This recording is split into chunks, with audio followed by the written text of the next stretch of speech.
அடுத்த பிரச்சனை, Qatar LNG உற்பத்தி முழுமையாக நிறுத்தம். ஸ்தம்பிக்க போகும் உலக நாடுகள். எல்என்ஜி உற்பத்தியில் உலகின் முன்னணி நிறுவனமாக திகழும் கத்தார் எனர்ஜி தனது எல்என்ஜி உற்பத்தியை முழுமையாக நிறுத்தியுள்ளது.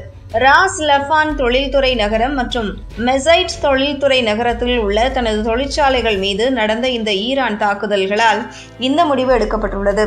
இந்த அறிவிப்பை கத்தார் எனர்ஜி தனது அதிகாரப்பூர்வ எக்ஸ் கணக்கில் திங்கட்கிழமை வெளியிட்டுள்ளது.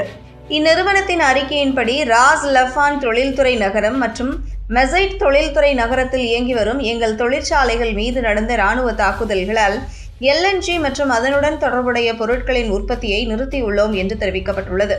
கத்தார் எனர்ஜி தனது அனைத்து பங்குதாரர்களுடனும் தொடர்பில் இருப்பதாகவும் சமீபத்திய தகவல்களை தொடர்ந்து அறிவிப்பதாகவும் கூறியுள்ளது. மத்திய கிழக்கு நாடுகளில் போர் பதற்றம் தீவிரமடைந்துள்ள நிலையில் இந்த பாதிப்பு ஏற்பட்டுள்ளது. கத்தார் உலகின் மிகப்பெரிய எல்என்ஜி உற்பத்தி மற்றும் ஏற்றுமதி நாடுகளில் ஒன்று. இந்த உற்பத்தி நிறுத்தம் உலக எல்என்ஜி சந்தையில் பெரும் தாக்கத்தை ஏற்படுத்தும் அபாயம் உள்ளது.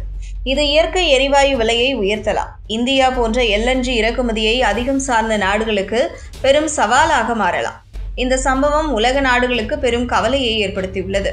கத்தார் எனர்ஜி தனது வாடிக்கையாளர்களுடன் தொடர்ந்து தொடர்பில் இருப்பதாக உறுதியளித்துள்ளது.